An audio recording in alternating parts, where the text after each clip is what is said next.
Hey, welcome back to the NCCR podcast. Kim, the person that's normally here, she's out today, but she will be back soon. Good. And then I'll be out. No. Just pull up a third chair. Hey, so the podcast might not happen next week. Okay. Because I'll be in Hawaii.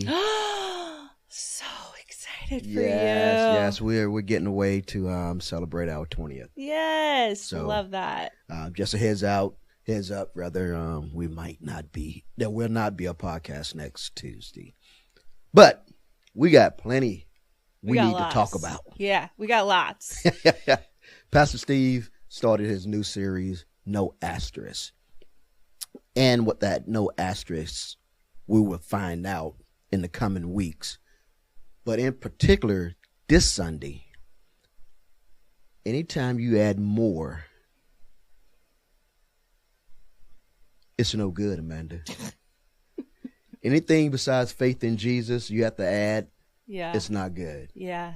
What are some of the takeaways that you Oh gosh. gathered from that? Don't even get me started. I had like pages and pages of notes. I felt so convicted by this. Like, talk about stabbing an open wound a little bit. It was just, so much information, and it I feel like appealed to everybody, right? It should. Yeah. It should, because I think we have all been there. Oh, 100%. And if Paul had to write an email or text the church today, I think he will go in hard, even harder. Oh, yeah.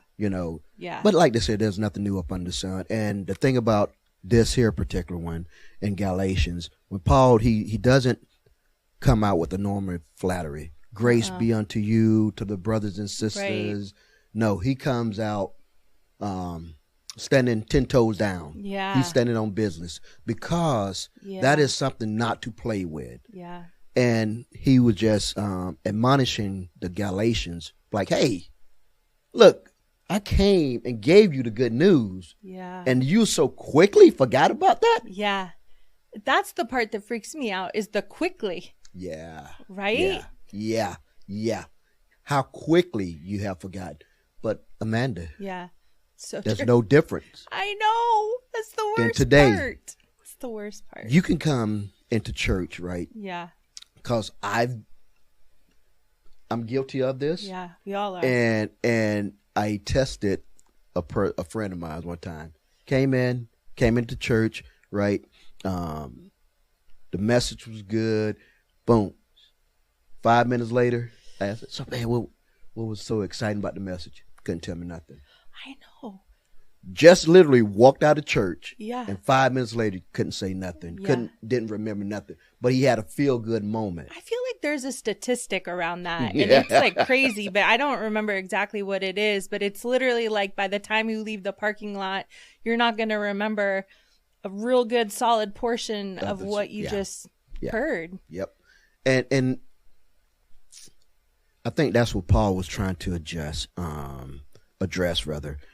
with the Galatians. Like, don't be so quickly to forget what has been given to you. Gosh. And how relevant is that today? Because there are so many voices today.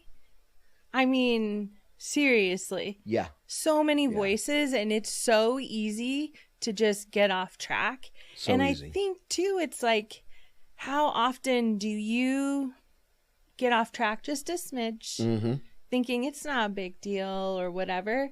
But that little bit every day adds up to a big bit. I can sit there and scroll on my phone for hours. Yes. Right? Yeah. And some good friends in the church, they know, because they be getting all kind of messages from me. Candace is online. Right. And then when I bring up the word, I'm struggling. I know. Trying to stay focused. Yes. Right. And then, like you said, so many distracted. Bing. Yeah.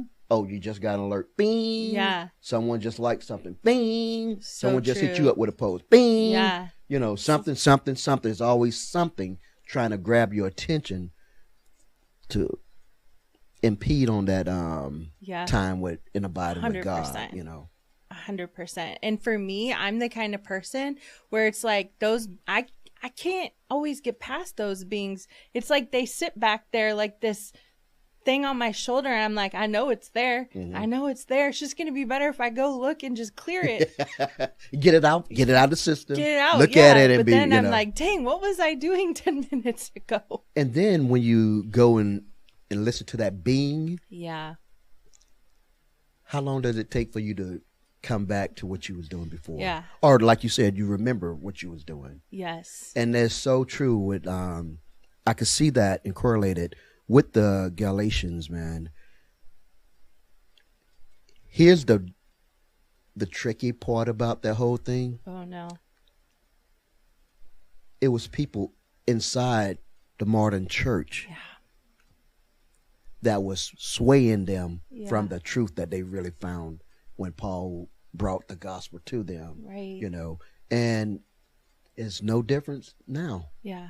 You know, you have that truth that you've been taught, but others come with a different form of gospel. Yeah. And it sounds good to that itching ear, Right. but it does nothing from it's pull us away from, you know, 100%. God himself, you know. Yes. So Yeah. I really loved the analogy of like the two different ditches, right? The performance based and then the like underperformance or escape on the other side. Yes. And I can honestly say younger Amanda was 100% in the performance based. Really? Older Amanda is more like in the escape. I'm like, I think that's all of us, Amanda. Yeah. When I was younger, and Steph could tell you, man, I think we was in church not 24/7, but maybe close. 16, Yeah. you know, and it was a lot of performance, Yeah. you know. We got to do this, or not really performing, some performance, but some out of guilt. If I don't do this, Yes. then am I really following God? Right. Am I really a new believer? Yeah. So we all have walked that path. Yeah. I believe we have all walked that path 100%. of that performance, of that guilt, being ashamed, and trying to, you know, justify that. Yeah.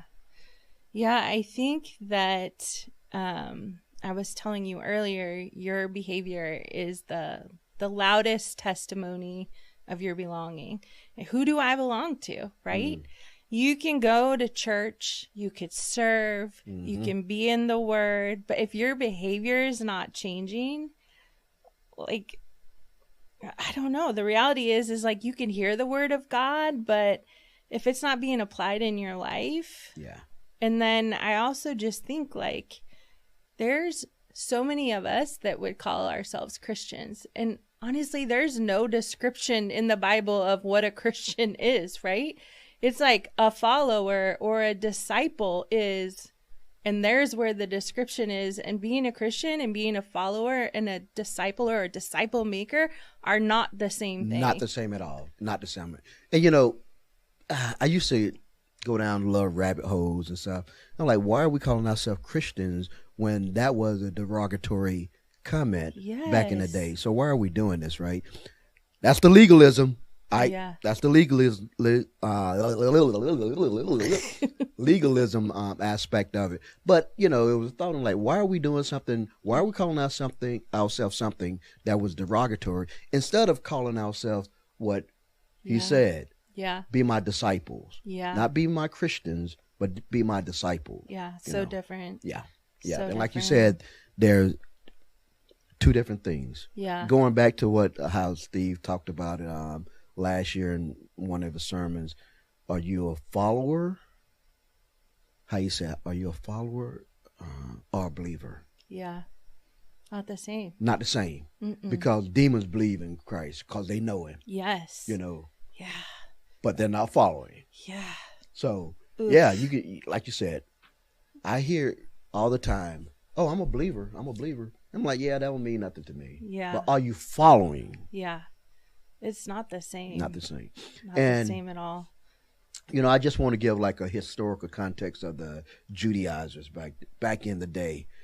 They were a group of Jewish Christian teachers who followed Paul into the churches that he helped planted and insisted that the Gentile, the non-Jewish people, follow the customs of the Mosaic law. Mm-hmm. You got to wash the certain kind of way. Yes. You have to observe these holidays. Mm-hmm. You have to eat these certain things. Yes. If you're not a true follower of Christ. Yeah. What does that sound like? Yeah. That's right. Crazy. Same thing today. The Yeah. spirit of the Judaizers is still here. 100%. Oh, if you don't worship God this way, you're not really a Christian. Yes. If you're not praying like this, you're not a Christian. If you can't fast, you're not a Christian. Yeah. I think we get so caught in other people's traps. And it's like, again, that just trap of pleasing other people and wanting to be something in their eyes when we are already that in God's eyes. In God's eyes, yes. Right? Yes. Yeah. But I think fully trusting and fully surrendering in God is so hard for us because we very much get in our own way. I am reading through the Bible in here and I'm in the Old Testament, which, if I'm honest, I'm struggling through like the end of Exodus and I know what's coming next. And I'm like, oh, I will do this. But I mean, how many times in the Old Testament and the New, but especially in the Old Testament, because that's where I'm at, do you see people like God's like, I will do this thing for you. Mm-hmm. You just, I will do this thing for you. And they're like, I believe that you will do this thing for me. I have faith. But in the meantime, I want to do this. I'm going to do this. Or I want this so bad that I'm going to do this, even though I know you said you're going to do this for me. Yeah. And so we're the problem. You know, I'm going to ask you this, Amanda. You can think about this. Rapid feedback, fire back, whatever. What modern gospel compete with grace today? Just something to think about. Yeah. We already listed several of them, in my opinion. I mean, there's so many. The gospel of performance. Yes. Ooh, yep. Talked about that one. Yeah. The gospel of approval. Yep. Talked about that one. Yeah. The gospel of moral superiority. Right? Yeah. Right. Oh, I'm saved. You're not. What? You little heathen. Yeah. You know. Guilty. Guilty. The gospel of self-fulfillment. There's so many. The gospel of comfort and prosperity. Yeah. Gosh, isn't that us though right now? In the gospel of religious rule keeping. Yeah. That's hard for me because I'm a rule follower. And so like sometimes in my mind, I can catch myself falling back in old ways and being like, not up in here, sister. Yeah. Yeah. And the same thing, Christ had died for us to deliver us from the evil of this present age. Yeah. And Paul gave the evil of their present age. Yeah. But to deliver us from the evil of this present age. And we have to just stop relying on self, stop relying on these other gospel, and rely on the gospel that we first received. Yes. Because it's so pure. So pure. You know. How blessed are we? I love Steve's challenge of 3 times a day, setting, whether it's like a reminder on your phone or setting time aside that you are abiding in him. Yeah. And I love that so much because we need it. And 3 times is probably just, skimming off the top, if we're honest. Yeah. Right? Yeah. Yeah. And something I give a shout out to